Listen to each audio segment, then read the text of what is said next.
Hello everyone, welcome back to Aditya and Ajay blog channel. आप सभी से रिक्वेस्ट है, वीडियो को फुल वॉच करने के बाद ही अपना ओपिनियन दीजिएगा। थंबनेल और टाइटल देखकर समझ गए होंगे कि मैं किस पर्सन के लिए बात करने वाली हूँ। सो बिना टाइम वेस्ट के चलिए वीडियो शुरू करते हैं। डिटेल में हम बात करते हैं।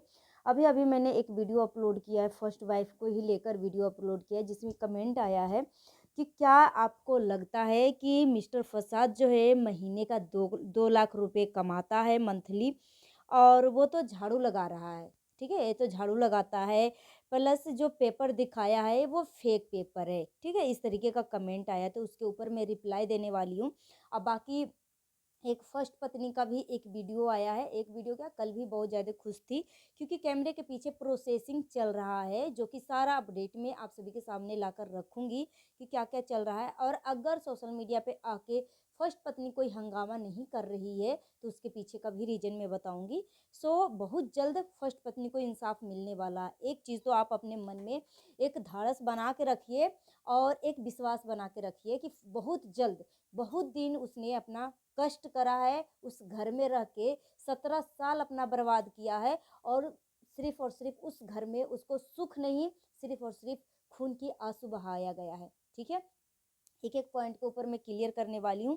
सो देखो, मिस्टर जड़ का फसाद जो पेपर दिखाया है ना, वो ओरिजिनल पेपर था, और ये डिवोर्स का पेपर नहीं था, वो मेंटेनेंस पेपर दिखाया था। और रही बात मिस्टर जड़ का फसाद जो झाड़ू लगाता है, तो क्या झाड़ू लगाने से क्या 2 लाख रुपए मंथली कमा सकता है? तो यहाँ से मैं बोलना चाहूंगी कि झाड़ू लगाता है वो तो प्रोफेशनल, इसका काम जो है ना, वो तो झाड़ू लगाना प्रोफेशनल इसका काम है। मगर जो साइड का जो इनकम कर रहा है वो डीलर का काम करता है। अब ये डीलर में किस टाइप का काम करता है, जहाँ तक कि मुझे बताया गया है कि वो किसी का कुछ भी गिरवी रखता है, गिरवी रखने वाला काम करता है, और उस पे उसको एक स्टैम्प पेपर बना के देता है, और इसमें कुछ अमाउंट लिखा रहता है, और अपना जो भी ब्याज ले रहा है उस पर जो परसेंटेज ले रहा है, कितने लाख का चीज़ जो है गिरवी रखा है और इसके ऊपर कितना परसेंटेज लगाया है, वो हिसाब से वो अपना मंथली बताया है। ठीक है, झाड़ू लगाना तो इसका पर डे का प्रोफेशनल है। ठीक है, पब्लिक किसी का मुंह से हाथ डाल के तो जीभ निकाल के तो मतलब इससे बुलवाया तो नहीं गया है ना। ये कई साल से ये फर्स्ट पत्नी को इस तरीके से जलील कर रहा है, और दिख भी रहा है कि सोचो एक दुकान लेने में मतलब नॉर्मल इंसान एक दुकान नहीं ले सकता। और सो यहाँ पे बहुत सारे लोग बोल रहे हैं कि वो इतना नहीं कमा सकता है। तो यहाँ पे मैं बोलना चाहूंगी कि मिस्टर फसाद से कोई जबरदस्ती नहीं बुलवाया गया। वे कितना साल से बोल रहा है कि मैं कमाता हूँ, क्या कमाता हूँ, और वो अपना दलाली वाला काम बता रहा था कि मैं दलाली का काम करता हूँ, और मेरे कानों तक भी यही खबर आया था कि वो दलाली का काम करता है। तो गिरवी रखता है, उसमें क्या मतलब 1000 रुपये का वो गिरवी रखता है। ये लाखों में ये सब काम करते हैं। ठीक है, तो ये इसका जो काम है ना, वे दूसरा टाइप का काम है, कुछ हट के काम है। और अब तो प्रूफ के साथ उसने लिखित बोल दिया है कि हम 2 लाख के मंथली कमाते हैं। अगर वो अपना मुंह से बोला है ना, तो अपना बचाव करते हुए बोला है। 2 लाख से ऊपर ही ये कमाता होगा। ठीक है, क्योंकि जो जितना कमाता है ना, उसमें 1-2% जो है, 2-3% जो है अपना मतलब खर्च निकाल कर वो पब्लिक को बताता है कि हम इतना कमाते हैं। जिस यहाँ पे ये मिस्टर फसाद 2 लाख बोल रहा है ना, तो ये कम से कम 3 से 4 लाख रुपए के ये मंथली कमाता है। ठीक है, तो यहाँ पे इसको कोई बुलवाया नहीं गया है। और पति चोरनी भी अगर ये मेंटेनेंस केस में 50,000 लिखित करी है ना, तो पति चोरनी भी अच्छे तरीके से जानती है साथ कितना कमाता है। और मिस्टर जड़का फसाद वो खुद बोला है कि उसको पता है, इसलिए इसने कागज पे लिखा है कि मैं कितना कमाता हूँ, वो हिसाब से उसने मेंटेनेंस में अमाउंट डाला है। ठीक है, तो जिन लोगों को लगता है ना, जो जितना जिस तरीके की दिखता है ना वैसा होता नहीं है, तो ये कमाता है। और अब फर्स्ट पत्नी को जितना भी गुमराह किया जाए, वो अपने अब मकसद से पीछे नहीं हट सकती, क्योंकि ये पति चोरनी का नया षड्यंत्र चालू हो गया है। और मैंने द ऑनेस्ट रिएक्शन पे मैंने बता दिया है कि फर्स्ट पत्नी, ये जो सेकंड है, ये पति चोरनी जो है, ये क्योंकि नया षड्यंत्र ये है कि वो अपना घर को बेचने वाली है। ये बेच कर ये पैसा अपने अकाउंट में डालेगी, अपने अकाउंट में डालेगी। ये नहीं कि वो पैसा बेचकर फर्स्ट पत्नी को घर दिलवाएगी। इसका षड्यंत्र यह है कि वो मकान को बेचकर अपने अकाउंट में डालेगी, या चोरी छुपे फर्स्ट पत्नी की नजरों से आड़ होकर वो कहीं और मकान लेगी, ठीक है, और कहीं मकान लेने वाली है, मगर वो किराए के घर पे रहेगी, और जो दूसरा मकान लेगी ना वो रेंट पे लगा देगी या कुछ भी लगा देगी, या फिर उसी मकान को बोलेगी कि हमने रेंट पे लिया है, मगर वो रेंट पे रहने वाली औरत नहीं है, ठीक है, रेंट पे रहने वाली औरत नहीं है। रही बात कि मिस्टर फसाद जो है 2 लाख रुपए का क्या महीना कमा सकता है, तो ये सामने ही दिख रहे हैं भाई, जो नॉर्मल इंसान जो कमा रहा है ना, मतलब कोई दुकान नहीं ले सकता। और दुकान जो पति चोरनी का है ना, वो अंदर एरिया में नहीं है, बाहर है, और अच्छा खासा मतलब रोड पे सैलून है, और अच्छा खासा जगह पे है, ठीक है। क्या समझ रहे हैं कि दुकान कहीं पे भी मतलब ले लिया है? नहीं, इसका दुकान का कीमत ही 25 लाख से 30 लाख रुपए होगा, ठीक है, उससे ऊपर ही होगा, मगर कम नहीं होगा। और जो मकान लिया है, मकान का भी कीमत 15-17 लाख इसका होगा, ठीक है। तो क्या समझ रखे, जो नॉर्मल इंसान वैसे ही कमाएगा, क्या वो दुकान खरीद सकता है? क्या वो मकान खरीद सकता है? पति चोरनी इतनी मतलब गिरी हुई औरत है कि मत पूछो। एक तरफ बोलती है मैं तो डिवोर्स ले लूंगी, मैं तो डिवोर्स लूंगी, उसके साथ में रहूंगी नहीं। अभी पति चोरनी बोल रही है ना कि अब मैं पूजा पाठ करने के बाद जो है मैं कुछ टाइम तक मैं वीडियो ना डालूं, क्योंकि ये एक चीज और यहाँ पे मैं बता दूं, ये पति चोरनी जो है पूजा पाठ तो करेगी ही करेगी, क्योंकि जो घर में मूर्ति बैठाई है ना उसमें प्राण प्रतिष्ठा डाली है, प्राण डाली है, और घर में बैठाए हुए मूर्ति में, भगवान की मूर्ति में प्राण नहीं डालना चाहिए, ठीक है। हमें श्रद्धा है तो हम खुद ऐसे ही पूजा कर सकते हैं, मगर प्राण वाला मूर्ति जो है ना मंदिर में ही होना चाहिए। नहीं तो फिर अगर हमसे कोई भी मिस्टेक होती है, कोई भी भूल चूक होती है ना, तो उसका अपोजिट असर पड़ता है, नकारात्मक असर पड़ता है हमारे परिवार के ऊपर, घर के ऊपर, ठीक है। अच्छा होने की वजह सब कुछ बुरा होने लगता है। तो यहाँ पे पति चोरनी ने अगर जिस जिस भी मूर्ति में हम प्राण प्रतिष्ठा करते हैं ना, उसको बहुत ज्यादा सेवा सत्कार करना पड़ता है। और जिस तरीके से एक इंसान दिन में 3 बार भोजन करता है ना, उसी तरीके से भगवान के सामने भी पवित्र होकर, इन्हीं के घर में कुछ भी बना दिया, लहसुन प्याज मांस मछली कुछ भी बन गया है, और बस हम कर रहे हैं, मूर्ति बैठा दिया हो गया, ऐसे नहीं होता। इसका अपोजिट असर भी होने लगता है अगर हम जिस मूर्ति में हम प्राण प्रतिष्ठा करते हैं और उनका सेवा नहीं कर पाते हैं तो प्राण प्रतिष्ठा वाला मूर्ति सिर्फ और सिर्फ मंदिर में ही विराजित होती है। और इतना 3-3.5 फीट का ये मूर्ति है, 3-3.5 फीट का ये मूर्ति है। इतना बड़ी मूर्ति तो घर में होना ही नहीं चाहिए, छोटी मूर्ति होनी चाहिए। जैसे कि हम सब घर में जब गणेश भगवान की या माता लक्ष्मी की लक्ष्मी पूजा में आप देखते हो ना, कि लक्ष्मी पूजा में अगर हम मूर्ति बैठाते हैं तो कितना छोटा मूर्ति होता है, कितना छोटा मूर्ति होता है। अगर लंबाई में देखा जाए ना तो इतना ही होता है लंबाई में, तो छोटा मूर्ति घर में होना चाहिए। मगर पति चोरनी किसी से पूछा कि नहीं पूछा, क्योंकि ये पति चोरनी ना खुद अपने आप को ना बहुत ही महान और बहुत ही होशियार बताती है, मगर ये पति चोरनी ना इस बार जो है ना जो कुछ भी किया है ना, इसका परिणाम तो मिलेगा ही मिलेगा। जो फर्स्ट वाइफ को 15-16-17 साल जो खून की आंसू रुलाई है ना, परिणाम मिलेगा ही मिलेगा। पति चोरनी को फर्स्ट वाइफ ने अपनी बेटी को डांटा था तो उसको गूज बम्स आए थे भाई, गूज बम्स आए थे। वो लाइव में पर्टिकुलर बता रही थी कि जब मैंने उस ऑडियो को सुना ना कि एक माँ अपनी बेटी को इस तरीके से बोल सकती है, अगर मेरी बेटी के बारे में बोले ना तो मैं तो वो कर लूँ वो कर लूँ। मगर यहाँ पे मैं पति चोरनी को बोलना चाहूंगी कि इसकी दोस्त को भी गूज बम्स आए थे भाई, और पति चोरनी को तो गूज बम्स आए ही आए थे। मगर यहाँ पे पति चोरनी से मैं बोलना चाहूंगी कि उसने तो सिर्फ सिर्फ मुंह से अपनी बेटी को डांटा, ठीक है।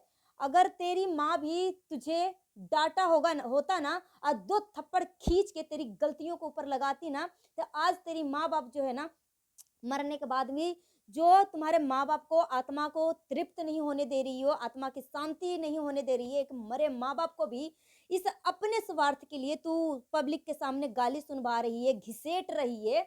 तेरी जैसी नीच औरत तो हमने देखा ही नहीं, नीच बेटी नहीं देखा। तेरी जैसी बेटियों की वजह से ही आजकल जो माँ बाप बोलते हैं ना कि भगवान मुझे बेटी मत देना, बेटी की इच्छा हर माँ बाप करते हैं, मगर तेरी जैसी जो कलंकित माँ है ना, तेरी जैसी औरतों के लिए एक माँ बोलती है कि मुझे बेटी मत देना। क्योंकि सोच तू कितनी बड़ी नीच औरत है, कितनी बड़ी तू नीच औरत है, ठीक है।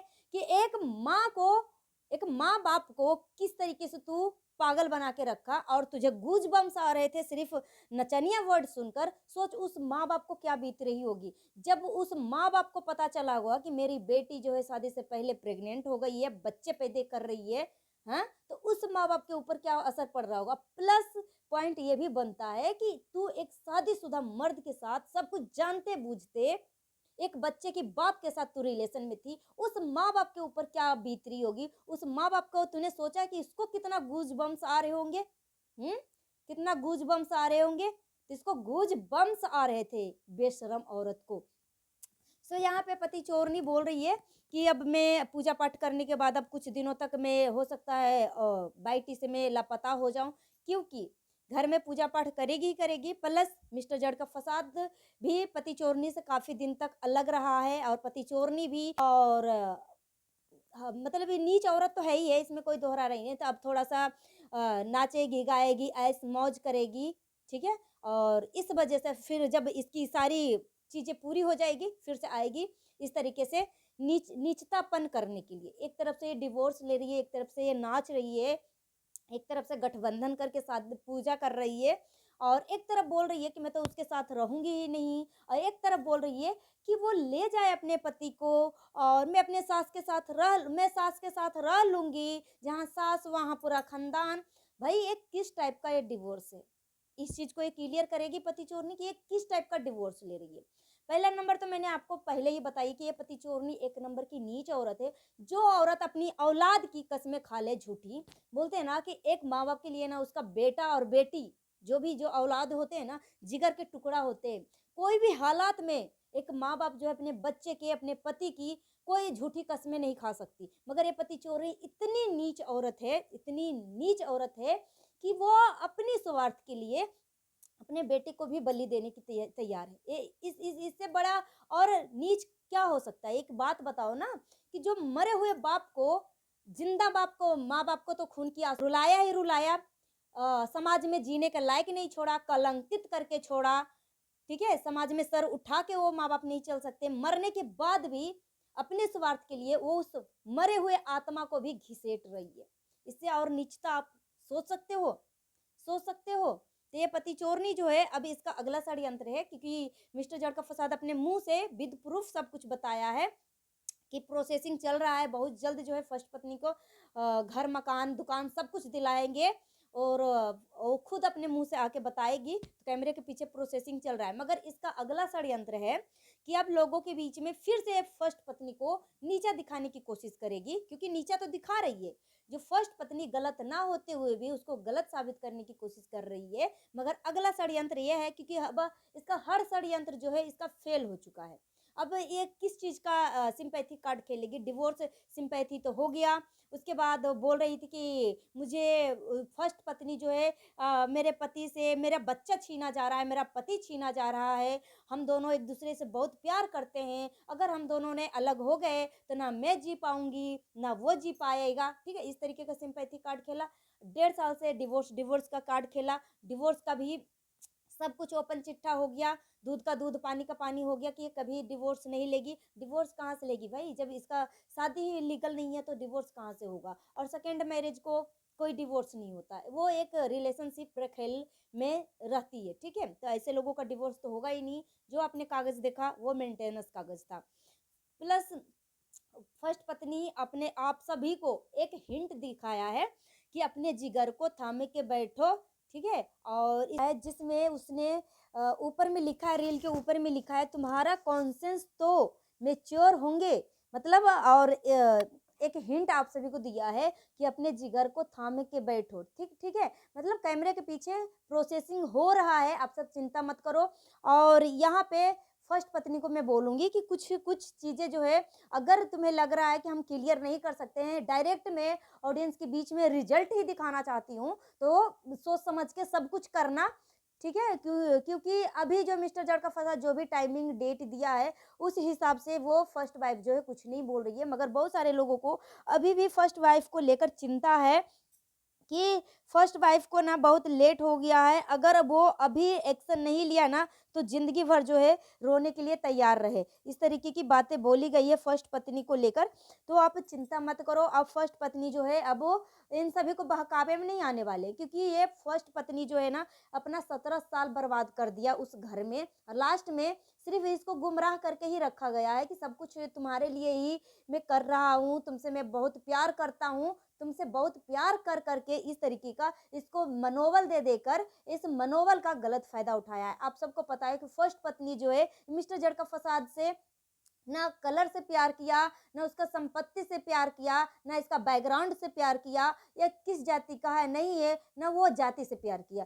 सिर्फ और सिर्फ मिस्टर फसाद के अंदर एक इंसानियत, अपनापन देखकर उसने प्यार किया। मगर यहाँ पे मिस्टर फसाद अगर छिनारपन निकल जाए, अगर करेक्टर लेस निकल जाए, तो उसमें फर्स्ट पत्नी का क्या गलती है कि जो पति चोरनी और मिस्टर फसाद जो है ना बहुत बड़ा षड्यंत्र रचेंगे। मिस्टर फसाद जो है इसको इमोशनली ब्लैकमेल भी करने की कोशिश करेगा, तो सब कुछ होगा। मगर यहाँ पे फर्स्ट पत्नी को मैं बोलूंगी कि अपने मकसद से पीछे मत हटना, कुछ भी हो जाए आपको अपने बच्चे का हक लेकर ही रहना है, और तुम्हें अपना राइट्स पता होना चाहिए कि तुम एक लीगल पत्नी हो और तुम्हारा क्या राइट्स होते हैं। गोल से अपने पीछे मत हटना, क्योंकि तुम्हें 15 साल बेवकूफ बना के रखा गया है, 15 साल बेवकूफ बना के रखा गया।